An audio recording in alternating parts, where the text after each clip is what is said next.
Hola chicos, ya sé que les había prometido 2 vídeos de creepypastas. Pero debido a un pequeño problema de archivos extraviados, me he visto en la necesidad de realizar un nuevo video. Así que les mostraré una pequeña incursión en la demonología, el estudio y clasificación de los demonios. Comenzaré mostrándoles algunos de los inusuales habitantes del infierno, los cuales no encajan en el arquetipo clásico de los demonios. Primero que nada les haré una aclaración. En este video escuchan hablar de los grimoríos. Los grimoríos son libros datados en su mayoría durante fines de la Edad Media, siglo XV, aunque se tiene conocimiento de algunos que proceden del siglo XIII.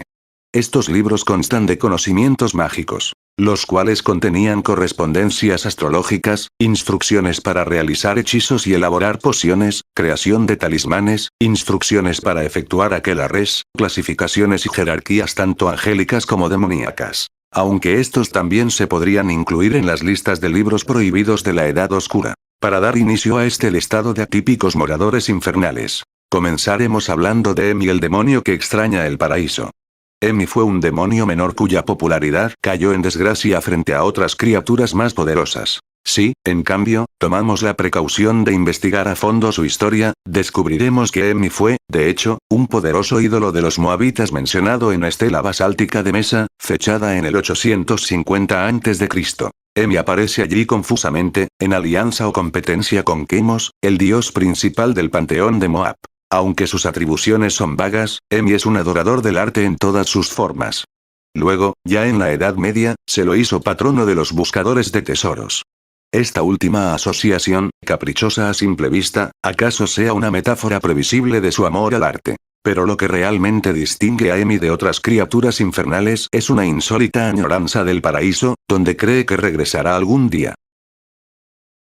El siguiente pese de la acostumbrada relación que damos a los demonios con pecados como la envidia, la gula y en especial la lujuria. Este representa la antítesis del último mencionado. Yalgino, el demonio de la fidelidad. Es una criatura mitológica de conducta realmente extraña, aun tratándose de un demonio. Se especializa en concretar escandalosas alianzas con los hombres celosos de sus esposas. El único cometido de este pacto satánico es controlar la fidelidad de las mujeres. Es, siquiera sin saberlo, un verdadero mártir de la sociedad patriarcal, siempre preocupada porque el respeto conyugal se cumpla, principalmente, del lado de las mujeres. Dada su ocupación, sufre el desprecio de los seres más lúcidos, casi todos ellas amantes clandestinos o mujeres que disfrutan libremente su sexualidad.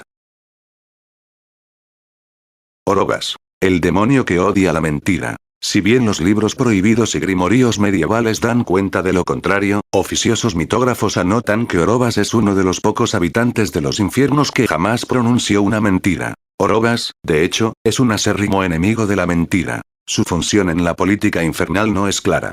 Para algunos, su tarea consiste en desenmascarar a todos aquellos que se valen del engaño para sobrevivir. Los infaustos que caen bajo el peso de su castigo sufren una condena moral y física. Según la ética de Orobas, el verdadero destino del hombre es compartir el mundo con sus pares. Si para alcanzar ese destino decide transitar una vida de fraudes, trampas y mentiras, la única pena justa consiste en condenarlo a la soledad.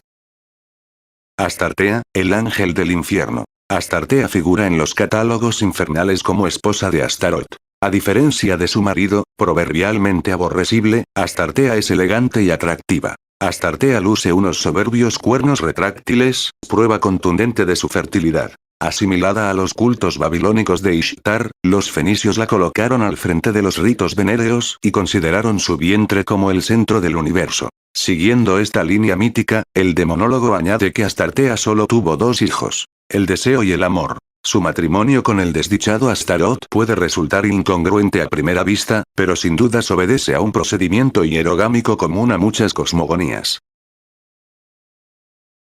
Virtus, o Agares, el demonio de la virtud. Los grimoríos y libros prohibidos de la Edad Media describen a Virtus, también llamado Agares, como un demonio maduro y afable. Incluso sostienen que es una criatura entusiasta especialmente eficaz para dar coraje a los pusilánimes. Acólitos de severo corte académico afirman que Virtus es un políglota consumado que facilita a sus devotos el aprendizaje de lenguas extranjeras. Como su nombre lo indica, Virtus pertenece a la congregación que numerosos libros malditos denominan Cofradía Infernal de las Virtudes.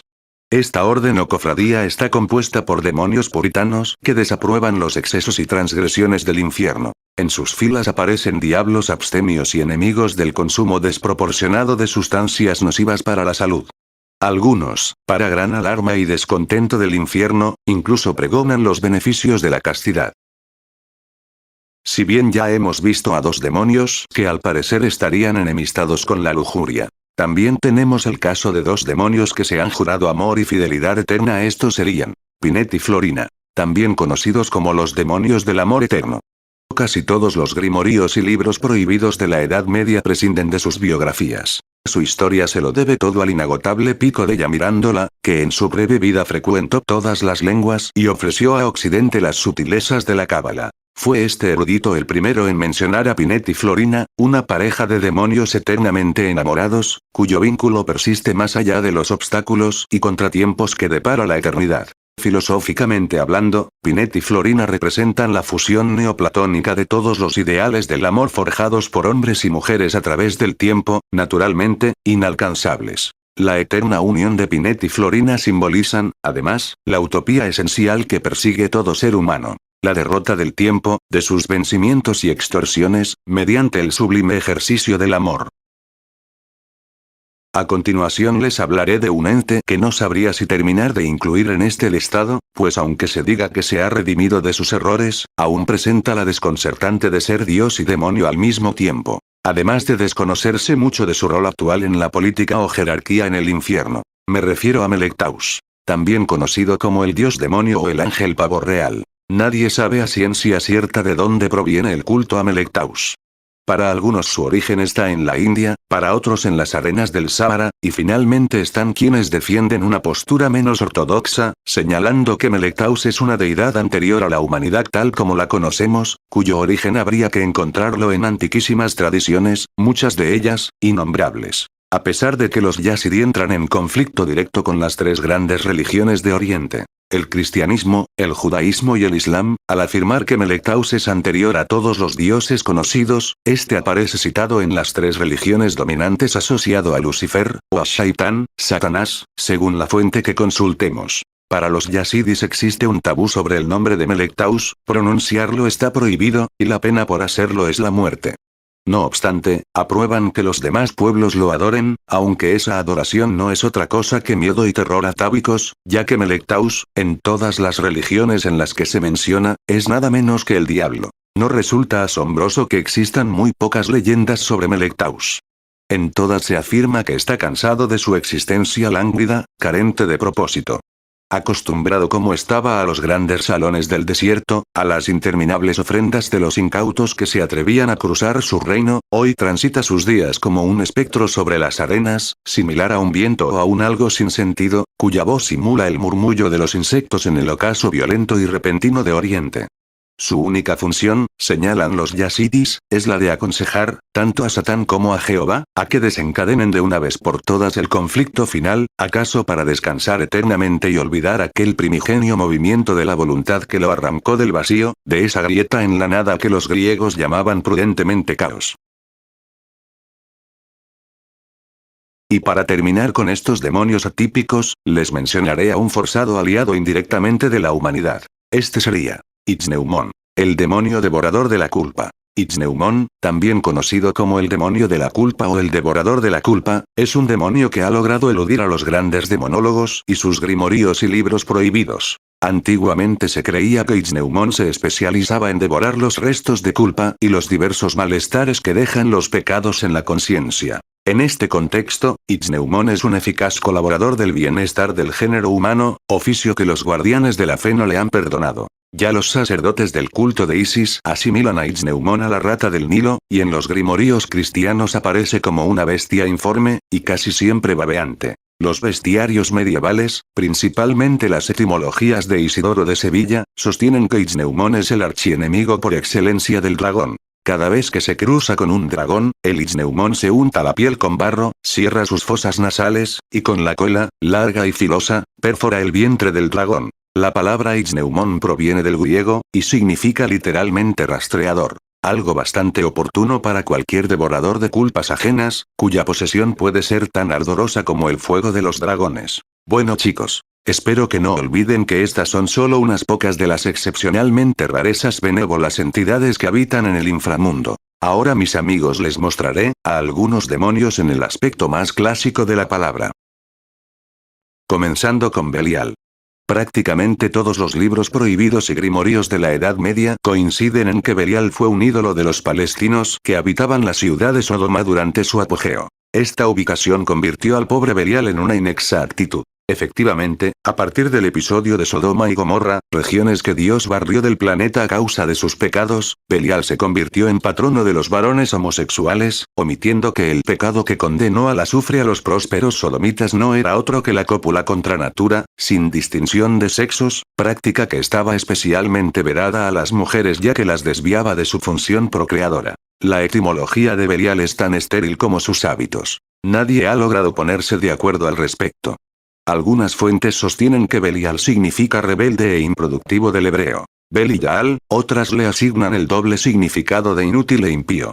La razón de estos calificativos es bastante gráfica. La cavidad que recibía la semilla de Belial no era tierra fértil, y su acción, un acto de placer infértil. Colin de Planck no vacila en definir a Belial como un enamorado del vicio por el vicio mismo, idea que podemos traducir del siguiente modo. Belial ama el goce por el goce mismo, prescindiendo del sagrado mandato de procrear. El demonólogo prosigue, en su Diccionario Infernal, redondea un retrato de Belial que, a pesar de sus intenciones, termina siendo elogioso. Sostiene que el aspecto de Belial es bellísimo, y que el cielo no ha perdido otro ángel más hermoso. Aunque otros afirman, este puesto lo tendría siempre en disputa con el mismo Lucifer. Pues ambos debatirían este título. Joan Weyer, a su vez, le atribuye a Belial un papel preponderante en la rebelión de los ángeles conocida como las guerras celestiales, y afirma que este gran corruptor es un experto en el arte de la seducción. Para completar su enigmática figura, Paracelso afirma que Belial se divierte dando falsas pistas a los investigadores de la ciencia y difundiendo por placer inocentes mentiras.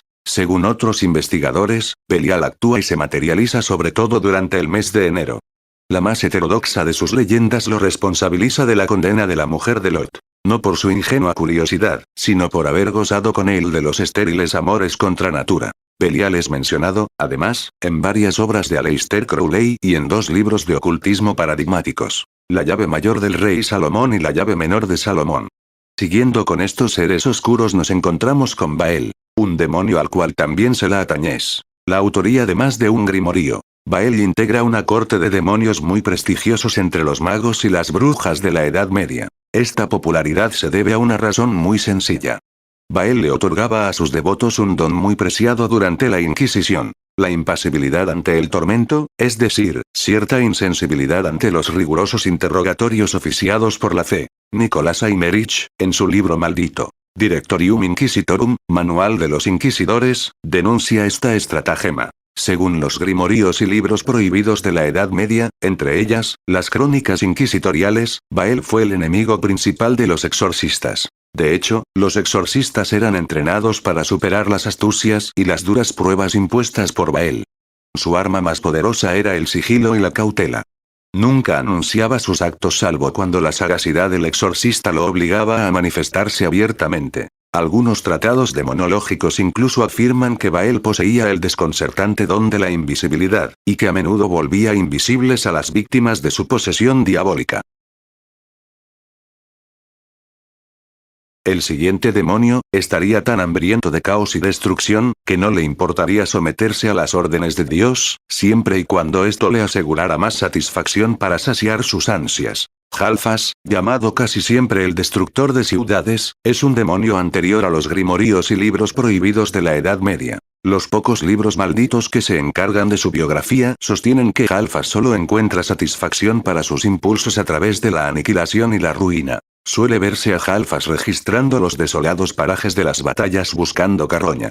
Nadie ha verificado que en su rostro habitara alguna vez una sonrisa, y las leyendas aseveran que su odio es tan implacable como la muerte misma. La Biblia no lo menciona, pero un antiguo mito hebreo sostiene que Jalfas estuvo presente en la destrucción de las ciudades de Sodoma y Gomorra, incluso contradiciendo las órdenes del propio Lucifer. Si bien aquellas ciudades cayeron bajo la ira de Dios, ofendido por actividades ilegítimas que contravenían el ocioso devenir del deseo, algunos cuentan que Halfas, ansioso de participar de un evento de destrucción de tamaña envergadura, luchó palmo a palmo junto a las más colosales jerarquías angélicas, uniendo al cielo y el infierno en único y temible acto de erradicación. Así que como ven chicos, al parecer el infierno no es tan negro como lo pintan. Ya que entre todas esa masa de oscuridad y odio hay algunos entes que no parecieran encajar en su entorno. Pero no olviden que son mínimas esas especies. Y parafraseando un línea de película Fuego es fuego, no olviden que demonio es demonio y estos seres son más que nada reconocidos por usar la verdad para mentir y hasta hacerse pasar por ángeles o el mismo Dios si les es conveniente. Vale, espero que os gustara el video. Si ha sido así no olvides compartir el video con tus amistades. Dar un like. Comentar. O suscribirte. Yo los esperaré hasta la próxima ocasión, donde nos reuniremos bajo la luna de la cosecha en el equinoccio de otoño, para festejar la noche de todos los santos. Reuniros frente al caldero y echad ahí tu odio, penas, llanto y miedo. Pues con las brujas vamos a danzar.